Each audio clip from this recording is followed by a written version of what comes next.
Totoo naman beshi, totoo lang 'yan. Talagang nakakapagod mag-apply kasi ang daming interview, 'di ba?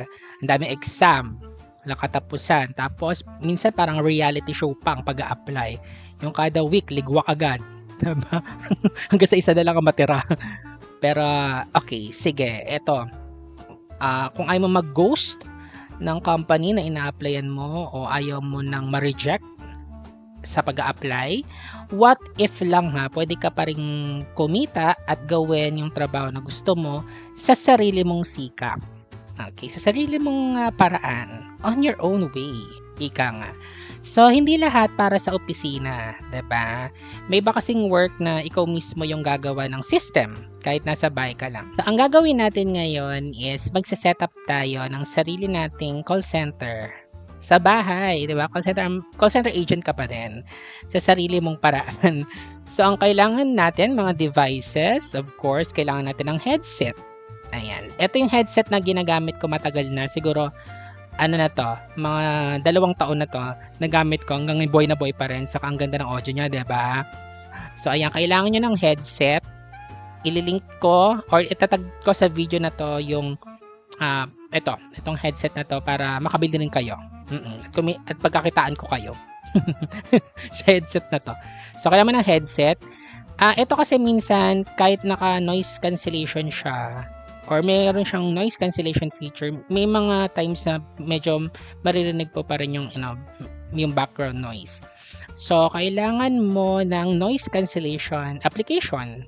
Okay, wag kayong mag-alala kasi merong noise cancellation na nabili ko sa Shopee at share ko sa inyo yung product na yon or yung product or yung application na yon na dyan din, dito din sa video na to, itatag ko rin siya. Ito yung Crisp noise cancellation app na only na siya. One time mo lang siyang babayaran. So, ayun, 1 taon ko na rin gamit yan. Kasi lately ko lang siya, na-discover nung nakaraang taon. Kasi dati, nagki-crisp up ako pero monthly ko siyang binabayaran. Pero nakakita ko sa Shopee na one time lang yung payment tas only na siya. Tas ang ganda, talagang nafi-filter niya yung noise. So, ayan headset, noise cancellation, at syempre, kailangan mo ng laptop o kailangan mo ng computer. Diba? Saan ka nakakita ng call center na cellphone lang ang gamit, 'di ba? So invest din pag may time, 'di ba? Bili kayo ng second hand na laptop or second hand na computer. Pwede naman 'yun. So saka lang kayo mag-upgrade pag yung medyo kumikita na kayo sa nyo, sa sarili nyong call center. Ayan, okay? So kailangan mo ng laptop. Ngayon, ang gamit ko is Asus VivoBook. Maganda tong laptop na to. Kasi, bukod sa malakas yung sound niya, matibay siya, talagang pambaragan siya. Oo, itong laptop na to. And then, ang cellphone ko is cheapy lang. Meron akong 3 cellphone na cheap. Pero ito, yung kinoconnect ko, itong Tecno Spark sa computer. Ito yung kinoconnect ko via phone link sa Windows 11. Ito yung ginagamit kong setup pag gusto kong tumawag naman sa mga local. Yung local number lang natin. Saka ko na ituturo sa inyo yung way naman ko paano kayo makakatawag sa mga US clients. Charan! Ito na yung phone natin. Ito yung phone link ng Windows 11. Yung cellphone mo, mako-connect mo siya dito. So, imbes na tumatawag ka gamit ang cellphone mo, tumatawag ka through your computer. Di ba parang ang ganda ng setup kasi parang feel mo na call center agent ka pero sarili mong call center. Parang ganon. So, ayan, may dialer. Kita naman natin dyan. Pwede ka mag-calls. Actually, pwede ka rin mag-text dito eh. Ayan, yung mga nanditong messages sa cellphone ko ay nandyan din sa phone link. So, ayan. So, ayan. Pwede na kayong makatawag. Ganun lang siya. Madali lang yan. May mga tutorial kung paano siya mako-connect dito. Ngayon, ang gagawin naman natin is, sino naman mga tatawagan mo? Saan mo naman sila makukuha? Yung mga leads kung tawagin. Okay? So, yung mga leads, pwede siyang manggaling sa Facebook ads mo. Pwede kang mag-boosting ng ads para makakuha ka ng mga numbers na pwede mong tawagan. Pero ito yung isang libreng way, yung free way para makakuha kayo ng mga numbers na pwedeng tawagan. So, dito lang sa Google, saan pa? So halimbawa may mga gusto kang companies na tawagan at or mga businesses na pwede mong allocate ng something. Example, sige, try natin mga coffee shops in Cavite. Kasi taga Cavite tayo eh. Ayan, so makakita na kayo ng mga places in Cavite. Tingnan natin kung may mga phone number yan. So halimbawa itong si Coffee Bon. Try natin kung meron tong number. Ayun, meron siyang number 0975-939-9830. Okay lang naman yan sabihin dito. Kasi public naman yung number nila and business naman sila. Pwede naman siyang ma-screen record. Pero na lang kung individual, huwag kayo magre-record ng number ng person. Ito kasi business naman siya. So ayan, may number ka na dyan, tawagan mo lang siya. And then, ayun, pwede na kayong mag-offer sa kanila. Pero ano naman yung offer mo sa mga to? Sige, tanongin natin si ChatGPT. Patulong tayo. Okay girl, ready ka na? Oo naman, ready na ako. Kung ano mang sasabihin mo, game na game akong makinig. Let's do this. Okay, gusto ko kasing mag-setup ng sarili kong call center sa bahay. Call center setup ba kumbaga. So meron na akong dialer, meron na akong tool para gamitin na pantawag, pero hindi ko alam kung ano yung mga offer ko sa mga tatawagan ko. Meron na rin kasi ako mga tatawagan galing sa Google Maps, yung mga number na yon. So pwede mo ba akong bigyan ng mga ideas kung ano yung mga pwede kong alokin? Halimbawa, tatawag ako sa mga coffee shops. Anong magandang mga programs, like affiliate programs ang pwede kong salihan para magkaroon ako ng i-offer sa mga tatawagan ko? Kung tatawag ka sa mga coffee shops, pwede mo i-consider na mag-offer ng mga services na talagang relevant sa kanila. Halimbawa, affiliate ka ng mga POS systems o loyalty program software. Pwede mo ring tingnan kung may affiliate programs ang mga supplier ng kape o equipment. Kung marketing services naman, pwede kang mag-partner sa mga social media management tools. Ang importante, ang ino-offer mo ay may value sa kanila at may commission ka rin kapag nag-refer ka. Maganda yung sinasabi mo sa marketing, yung social media marketing. Sige, bigyan mo nga ako ng mga ideas kung ano yung pwede kong i-offer na social media marketing services sa mga coffee shops.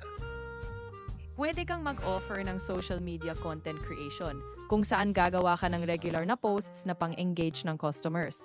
Pwede ring community management kung saan sasagutin mo yung messages at comments. Pwede kang mag-alok ng targeted ad campaigns para mas maabot nila yung ideal na customers. Pwede ring mag-provide ka ng analytics reporting para alam nila kung ano ang gumagana at saan sila dapat mag-focus. Okay, siguro naiisip ko dahil marunong naman ako sa Facebook page. Tingin mo ba magandang i-offer yung i-manage ko yung mga Facebook page nila? Parang ako yung maggagawa ng mga content para sa kanila. At sa tingin mo, magkano kaya yung pwede kong i-presyo sa ganung mga services?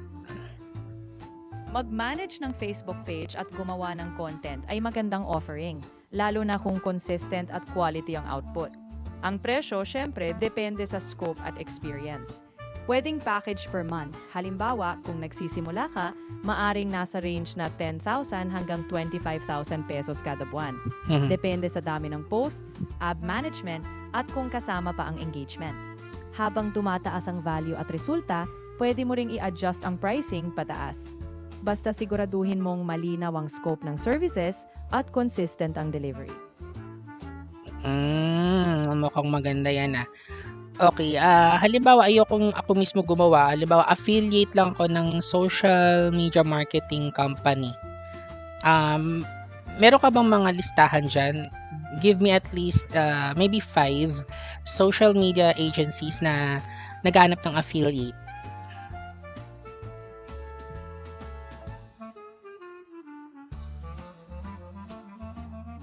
May ilang social media marketing agencies na may affiliate programs.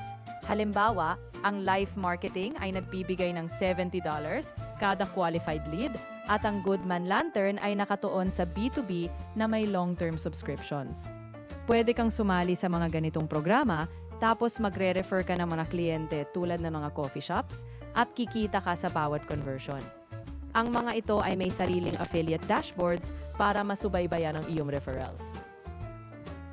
Oh, okay. So, I think pang US lang yan, di ba? Wala bang pang Philippines?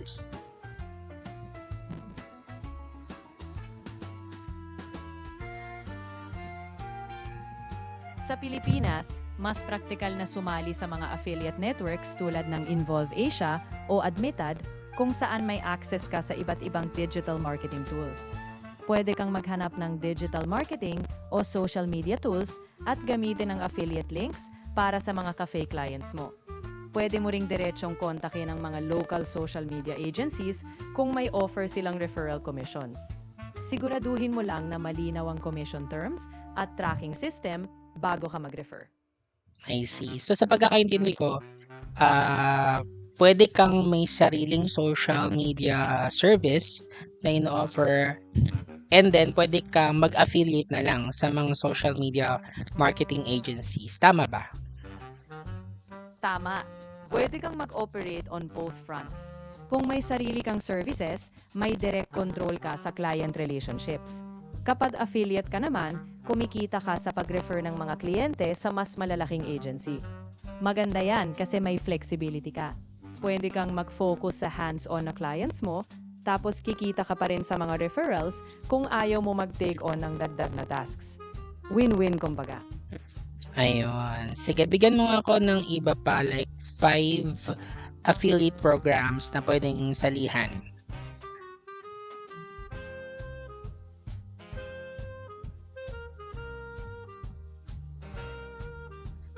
May ilang top affiliate programs sa Pilipinas na maaari mong salihan.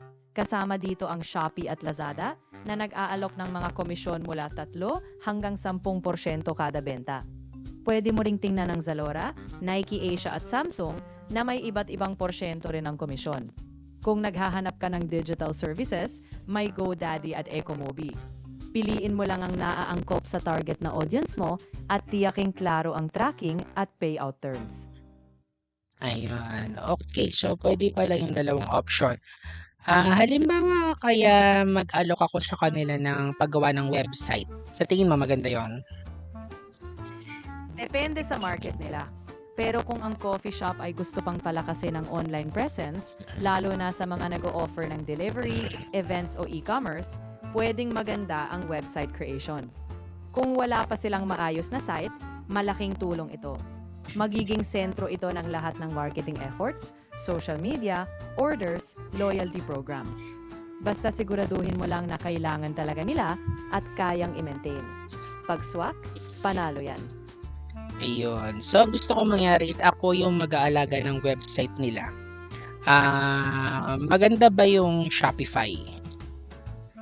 Kung gusto mo silang alagaan sa e-commerce at gusto nilang magbenta online, maganda ang Shopify. Madali itong i-manage, may maraming plugins, at may support para sa payments, inventory at shipping. Kung physical store sila na gustong palawakin online, swak na swak. Pero kung mas content heavy o customized ang kailangan nila, baka kailangan mong i-consider ang ibang platforms. Sa tamang context, sulit ang Shopify, lalo na kung e-commerce talaga ang habol. Tingin mo ba okay yan sa mga coffee shops? Ano kaya yung magandang website na pwede kong i-offer sa kanila through Shopify? Para sa mga coffee shops sa Shopify, magandang i-highlight ang menu nila, online ordering, lalo na takeout o delivery, loyalty programs, at event bookings kung applicable. Pwede silang magbenta ng coffee beans, merch, o brewing equipment online. Maganda ring i-integrate ang social media feed nila para tuloy-tuloy ang engagement. Sa madaling salita, gawin mo itong isang hub na hindi lang pang-display, kundi pang-koneksyon sa mga customer nila. Ayun. Okay, sige. Gawan mo nga ako ngayon ng mabilisan ng cold call script para tatawag ako ngayon sa mga coffee shop. Tulungan mo akong makapag-book ng appointment sa mga coffee shops na to. Pwede kang magsimula ng diretsahan pero magalang. Magandang araw, ako si pangalan mo at tumatawag ako kasi baka may maututulong kami para mas mapalakas pa ang online presence ng coffee shop ninyo. Pwede ko bang ischedule ang isang 15-minute na meeting para pag-usapan ang mga ideya namin na makakatulong sa inyong marketing o website? Panatilihin mong friendly at simple, tapos bigyan mo sila ng option ng date at oras. Gawin mong madali at walang pressure. Okay, sige, i-type mo nga yung cold call script. Huwag mo nang sabihin. Go. Sure, ganito ang pwede mong script. Sige, ganito. Magandang araw, ako si Pangalan. Tumatawag ako sa pangalan ng coffee shop. Naghahanap ba kayo ng paraan para mas mapalakas ang online presence o mas mapadali ang customer engagement? Meron kaming ilang ideya na baka makatulong. Pwede ko bang reschedule ang isang maikling appointment? Mga 15 minutes lang para mapag-usapan natin ito ng mabilis? Simple lang, may tanong at may alok ng oras. Yan, ready na yan. Gusto ko yung mas persuasive. Tapos, gusto ko yung ang call to action niya is mag-book ng appointment sa calendar ko. Tapos, magsiset up ako ng Zoom meeting. Parang ganon.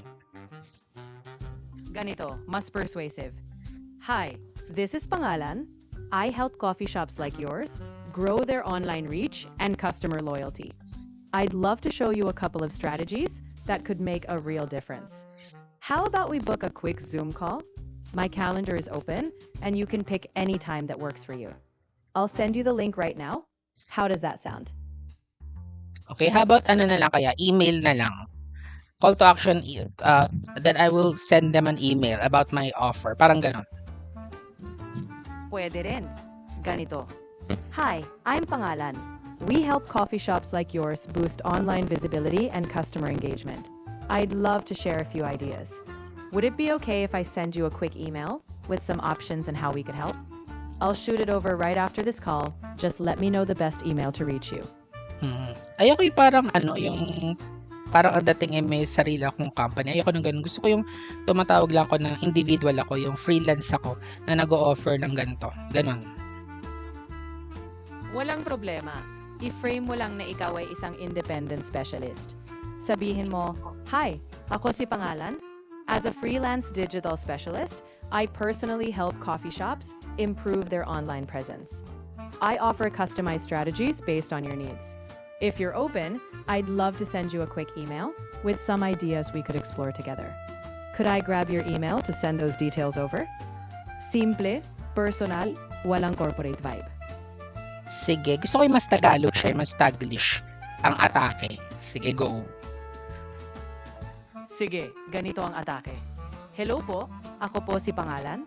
Freelance akong tumutulong sa mga coffee shops na mas i-level up ang online presence. Ako mismo ang magbibigay ng personalized na approach base sa pangangailangan nyo. Pwede ko bang i-email sa inyo yung mga ideya na pwedeng makatulong sa inyo? Bigay nyo lang po ang email nyo at ako na bahala magpadala ng details. Natural, magaan, at taglish.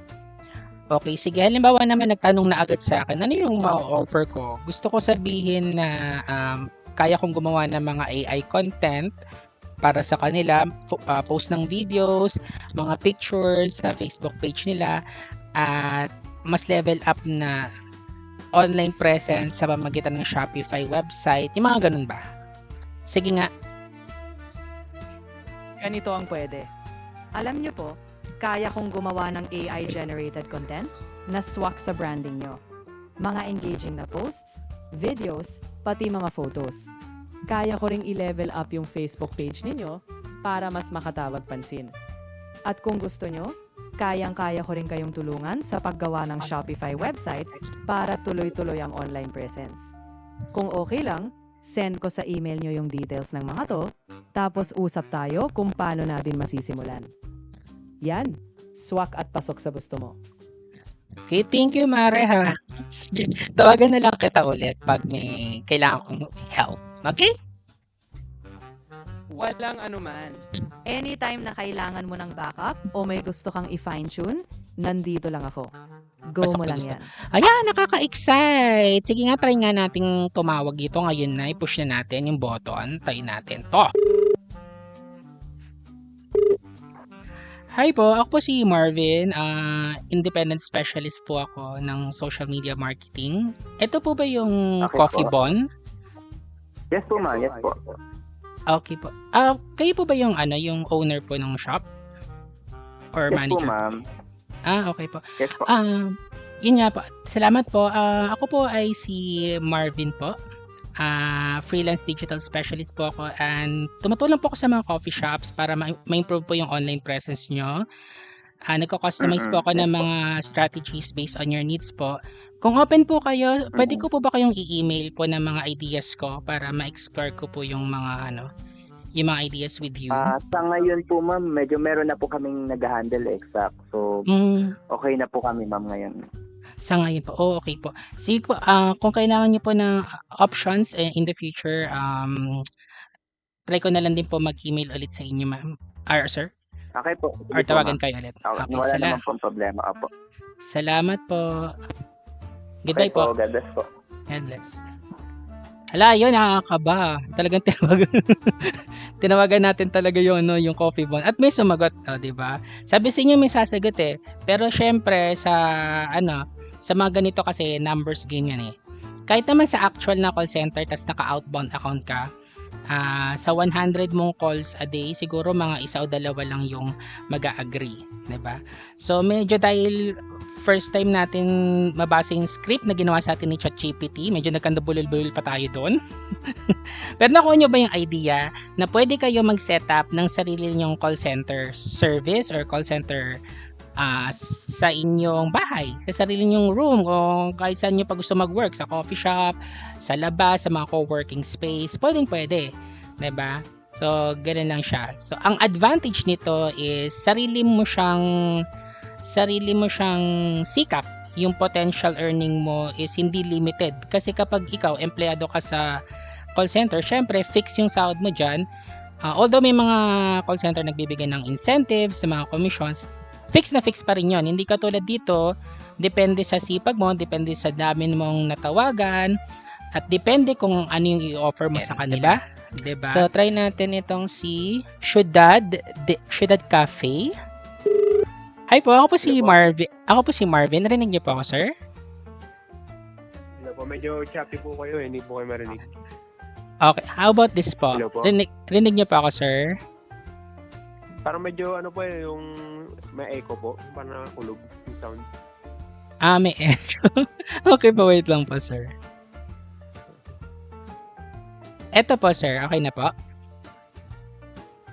Ayun. Sir, ako po si Marvin. Freelance po ako. Nag-offer po ako ng paggawa ng website, ng mga Facebook pages. Ask ko lang po, sir, kung naghahanap po kayo ng tao na mag-aalaga ng mga Facebook page or social media presence po ninyo.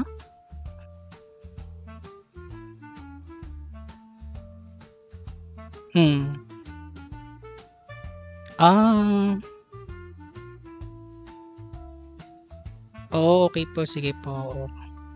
Yes. Meron din po kayo Marvin po. Actually, lalaki po. Ganito lang talaga yung boses ko, sir.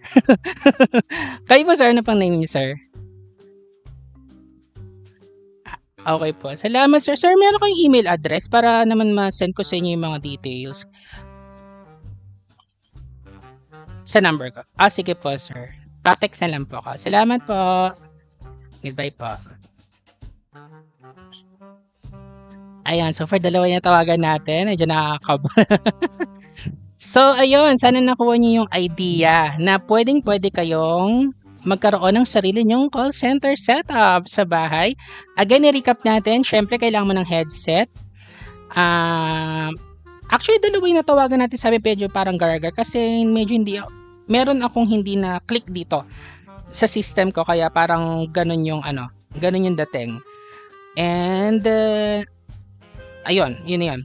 Okay, and then, headset, cellphone, computer, of course, and nalimutan ko camera. Ayan na, ilalagay ko lahat ng tag products na pwede mong gamitin sa iyong sariling call center setup.